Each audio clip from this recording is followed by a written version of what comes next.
Okay, in this video, we are going to begin the examination of the way chemists, scientists in general, depicted the atom. How did our picture of the atom evolve as time went on, as more information was gathered, more evidence that gave us clues as to what is exactly the nature of an atom and how can we imagine how these particles interact with each other.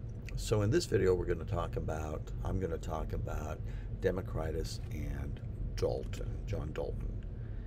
So to begin with, Democritus was in fact a Greek philosopher. He lived in around 400, 450 BC. He died somewhere around 350 BC. And as I indicated, he was a philosopher, so he's not what we would typically thought of as a scientist, the way we imagine scientists today. So men of this type who were examining nature, they weren't doing any experiments. They didn't have a laboratory. They looked at their environment, they noticed things in that environment, and they tried to reason out why things occurred as they did. And Democritus was surely not the only one who was thinking about what exactly was matter made up of, what was its composition. But he is credited with proposing what an atom is. And this is pretty much what he imagined. He imagined that atoms were these spherical particles. So if I took a sample of a substance, let's say like a piece of copper, and I began to take that piece of copper and I split it in half. Then I took each half and I split them in half. And I kept doing this over and over and over again. And I keep subdividing and getting smaller and smaller subsequent pieces. He imagined that eventually I would get down to the point where I would have a particle that still represented copper, but I could not break it down any further. And that's what he imagined an atom was, the very smallest particle of a substance. A spherical kind of shape. Proposed this back in 400 BC, a spherical shape, that it was in fact a hardened sphere, and that you could not subdivide it, you could not break it down any further.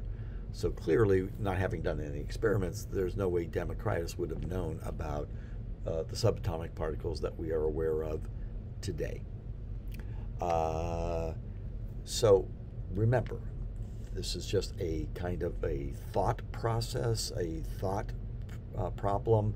You're trying to reason out what is taking place with things in your environment, but there is no experimental data backing up his proposed picture of an atom. But this is the earliest proposed model of what atoms would look like. A couple of thousand years later, along comes John Dalton. And John Dalton was an English scientist. So we're coming closer to what we would picture in present day times, how a scientist would operate. So he would have been doing experiments. He lived in the 1700s and lived till just about the mid-1800s. And what John Dalton was notorious for is he was a really good interpreter of information. So not necessarily conducting the experiments himself, he was really good at looking at other scientists' data, other people's data, and be able to notice patterns and draw conclusions from those patterns. And it is from this work that he developed what is known as Dalton's atomic theory. And these are 5 points that try to characterize what an atom would be like. Now remember, we are still thinking of that model that Democritus came up with, this hardened, indivisible sphere. But Dalton's proposed aspects of the atomic theory is how these atoms would behave. And the first one was that matter would be made up of atoms. As I described, like with a piece of copper, you could take any substance and keep subdividing it, but you would eventually get to the point where you couldn't break it down any further, and what you had left was an atom. All right, so it seemed kind of self-evident. These atoms would be identical for a given substance. So if you had copper atoms all would be identical. If you took a bar of iron and took it all the way down to its constituent elements, its constituent atoms, every atom that made up that iron bar would be absolutely identical to each other. If I compared then the copper atoms to the iron atoms, they would have different properties, different characteristics. You could readily distinguish a copper atom from an iron atom. When we let these atoms start to interact and chemically react with one another, they themselves are not altered. We're not doing anything to actually change the atom. We're just going to take those atoms and we're going to rearrange them before we join them up and form bonds to form compounds. So the atoms themselves during a chemical reaction, he proposed, were not being changed. They're not being altered. And then the resulting compounds, of course, then would be made up of those constituent atoms. Well, Dalton was pretty spot on. You know, a couple centuries beyond, 2-3 centuries beyond his time, these all pretty much hold up. They really do typify the way atoms behave and what their characteristics are. The only one, though, is number 2. And number 2 today we know is not true.